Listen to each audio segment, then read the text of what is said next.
Jusqu'à 9h, Good Morning Business. À 7h43, encore une nouvelle licorne. La 22e, je crois. On ne sait plus, on ne compte plus. Oui. Dommage, à 15 jours, vous avez raté la montée sur scène au BFM Awards. Ça sera pour l'an prochain.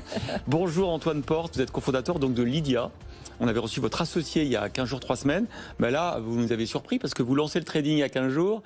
Et 15 jours après, boum, levée de fonds, 100 millions, boum, licorne. Bravo en tout cas à vous. Bonjour, merci. Grosse actualité en effet. On va redire ce que c'est Lydia parce que c'est une fintech, une néobanque qui a réussi à se faire une place sur ce marché très convoité.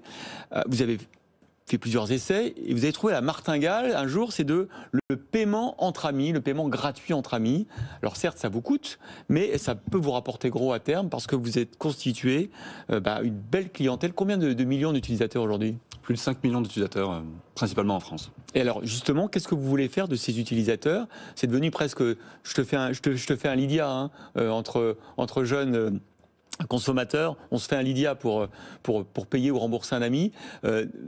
C'est un coût aujourd'hui pour l'entreprise. Comment après on monétise ce super matelas de 5 millions d'utilisateurs ?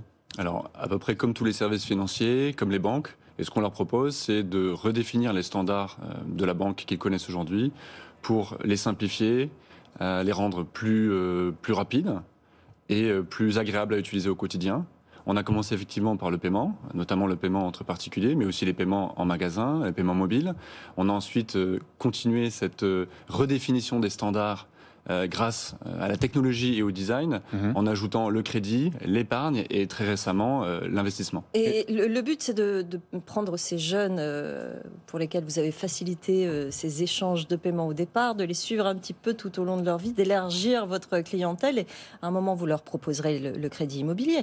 À un moment, on leur proposera le crédit immobilier, je le souhaite. Oui. Alors, c'est les jeunes qu'effectivement on accompagne dans leur vie, oui, au fur et à mesure des moments importants de leur vie.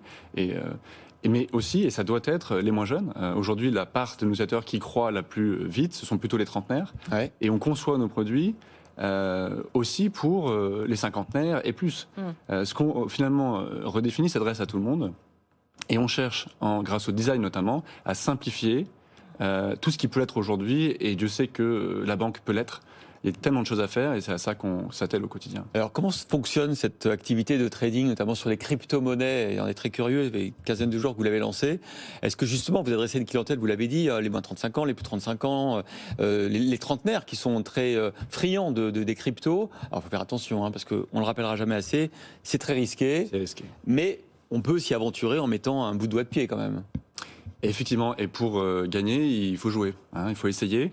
Alors, c'est risqué si on y va sans réfléchir. Ce qu'il faut, c'est essayer. Et ce qu'on permet grâce à notre nouvelle solution qui est ouverte à plus d'1 million de Français depuis quelques jours seulement, c'est d'essayer dès 1 euro. Ouais. En choisissant des entreprises que l'on connaît.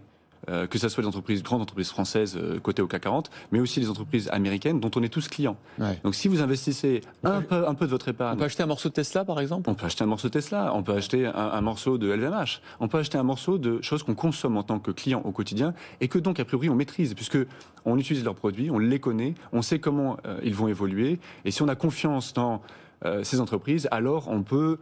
y mettre une partie de notre épargne. Bien sûr, pas tout, mais une partie. Et on peut surtout commencer avec un peu pour se former en essayant. On va parler un petit peu du contexte. Les acteurs financiers, on en reçoit de plus en plus, avec plus ou moins les mêmes activités que vous. Est-ce qu'à l'avenir, proche ou un peu plus éloigné, vous allez faire des acquisitions ? Alors, on s'empêche rien. On a de grandes ambitions à l'échelle européenne. On vise d'être le compte courant de 10 millions d'Européens d'ici 2025. C'est très important. On deviendrait l'un des plus grands acteurs bancaires d'Europe. Et pour cela, on ne se prive de rien. Ce qui est sûr, c'est que pour y arriver, il va falloir qu'on embauche. Et c'est à ça que va servir principalement ces nouveaux capitaux. 800 personnes. 800 personnes d'ici combien de... 800 personnes dans les 3 prochaines années. 3 prochaines années. Dans nos nouveaux bureaux, bordelais, lyonnais, nantais.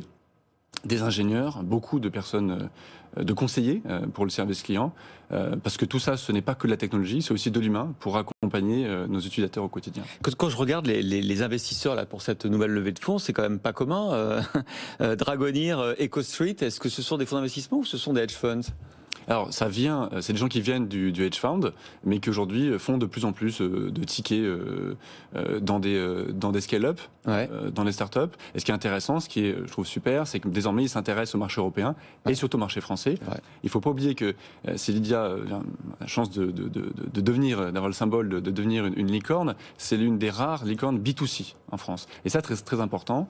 Et le fait que désormais, enfin, des grands fonds internationaux, après les fonds français, s'intéressent à des services B2C, je pense que c'est important. Ça montre que la France est capable de créer des champions qui apportent des services aux particuliers. La prochaine étape, c'est une IPO ou pas?